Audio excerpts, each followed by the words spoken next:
Assalamualaikum warahmatullahi wabarakatuh.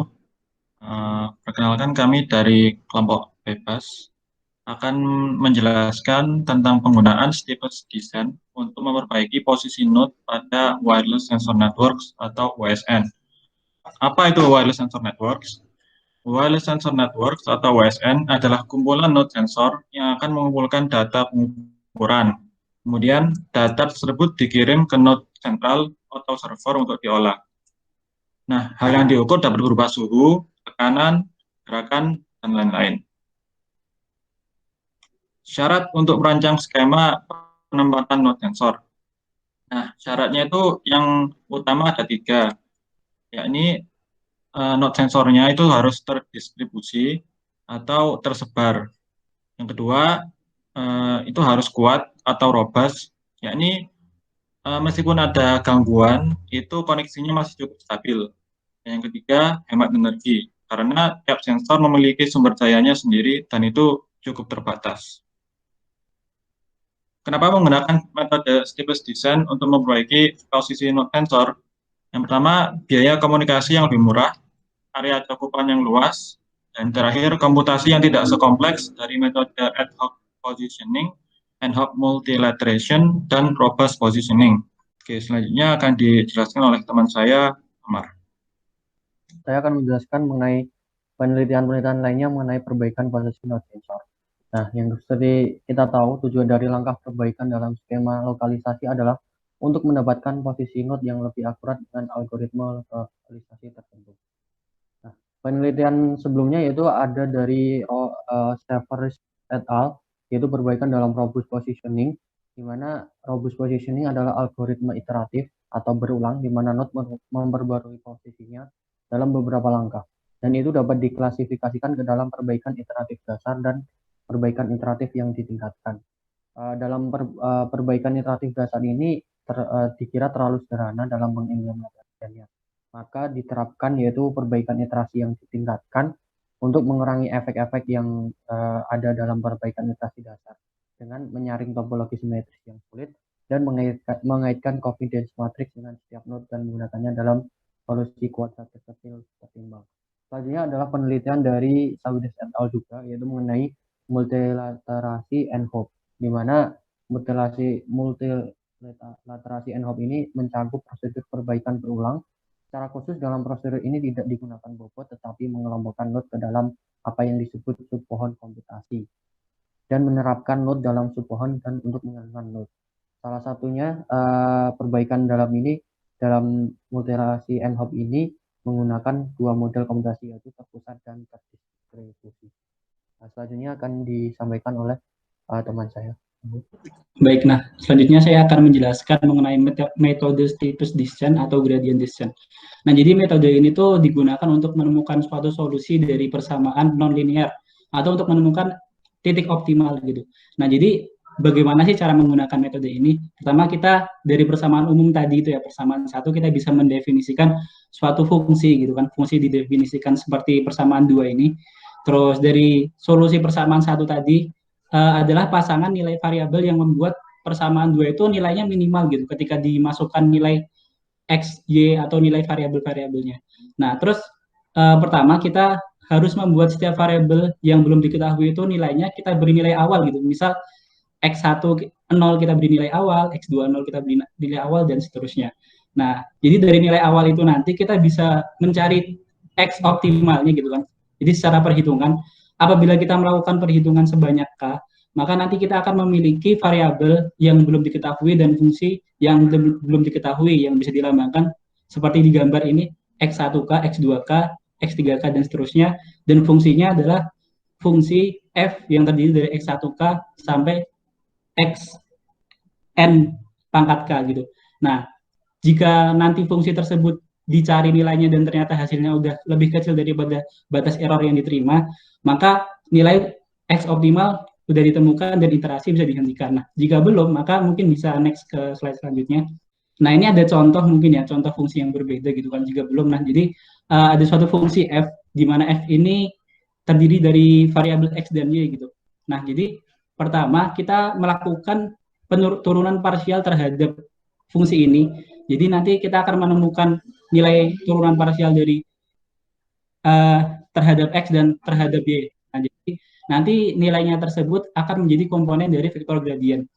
Nah, setelah itu kita menghitung nilai difference quotient dari fungsi f x, y, di mana nilai x dan y-nya adalah y sama dengan y0 plus do f per do y, x, y dikali h dan x seperti di gambar ini.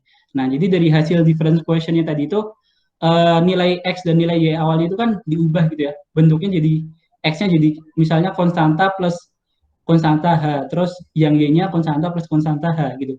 Nah, terus kita masukkan ke nilai tersebut, nanti kita bakal menemukan nilai H.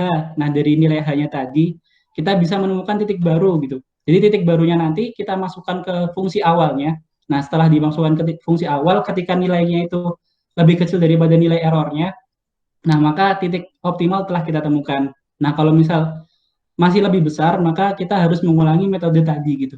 Kita ulangi lagi di nomor 4. Nah, seperti itu. Nah, mungkin selanjutnya akan dijelaskan oleh teman saya, Julio. Baik, jadi secara umum pada implementasi metode space design kali ini itu ada 3 tahapan. Yang pertama itu kita memperkirakan terlebih dahulu jarak yang diperlukan dari node ke beacon atau suar. Kemudian yang kedua itu setiap node yang belum diketahui itu masing-masing node yang belum diketahui mengimplementasikan algoritma lokalisasi tertentu untuk mencari tahu posisinya dirinya sendiri. Nah, kemudian yang terakhir itu menggunakan metode space design untuk memperbaiki posisi node. Nah, tahapan pertamanya kedua itu dia nantinya akan digunakan pada metode space design. Next. Nah, seperti yang bisa kita lihat di sini ada persamaan non linear di sebelah kiri atas. Ada x, y itu adalah posisi node yang belum diketahui, kemudian x1, y1, x2, y2 itu tuh merupakan posisi node posisi yang telah diketahui. Nah, kemudian ada D1, D2 dan seterusnya sampai Dn itu merupakan perkiraan masing-masing jarak ke beacon atau suar. Nah, di sini kan ada x, y, D1, D2. Nah, di mana mereka itu variabel-variabel yang belum diketahui. Nah, sehingga untuk mempermudah maka digunakanlah fungsi f yang ada di bawahnya ini, yang ada di bawahnya. Nah, sebelum ini kan metode stateless design ya. Nah, seperti yang kita ketahui metode stateless design itu dia melakukan iterasi atau melakukan perulangan secara terus-menerus sampai suatu kondisi tertentu. Nah, sebelum perhitungan iterasi, posisi node yang sudah didapat pada tahap 2 yang tadi yang sudah disebutkan itu dimasukkan ke dalam unknown variable atau variabel yang belum diketahui x dan y sebagai nilai awal. Nah, kemudian jarak node ke beacon yang sudah diperkirakan sebelumnya pada tahap pertama itu dimasukkan ke dalam variabel yang belum diketahui D1, D2 sampai Dn sebagai nilai awal. Nah, setelah tahap pertama dan tahap kedua itu digunakan pada metode stateless design, maka setelah itu nilai f minimal dicari melalui iterasi atau melalui perulangan seperti itu. Selanjutnya akan dijelaskan oleh teman saya, David. Oke, ini melanjutkan dari tahap yang disebutkan sebelumnya untuk memperbaiki posisi node. Berikut detailnya. Tahapan pertama, memilih beacon terdekat untuk setiap node yang nantinya akan dilakukan localization. Sebelumnya, kita perlu menambahkan noise pada jarak antara node ke beacon. Selanjutnya, hasil dari penambahan noise dilakukan perkalian terhadap bias vector. Bias vector ini ada pada rentang minus 0,2 sampai 0,2. Tahapan kedua, jadi setelah didapatkan perkiraan jarak antara node dengan beacon, dilakukan lateration dan min-max guna mendapatkan sebuah persamaan non-linearnya yang kita lihat di slide sebelumnya tadi. Next. Tahapan ketiga, jadi setelah persamaan non-linear diperoleh, baru kita bisa gunakan metode steepest gradient descent.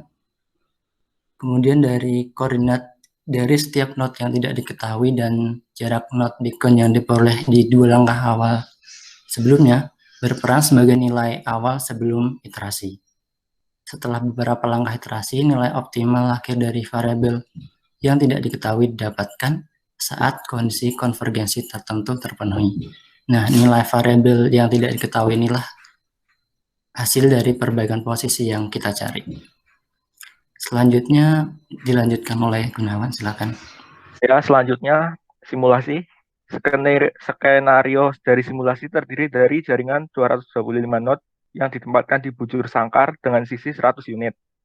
Node tersebut adalah ditempatkan secara acak dengan distribusi seragam.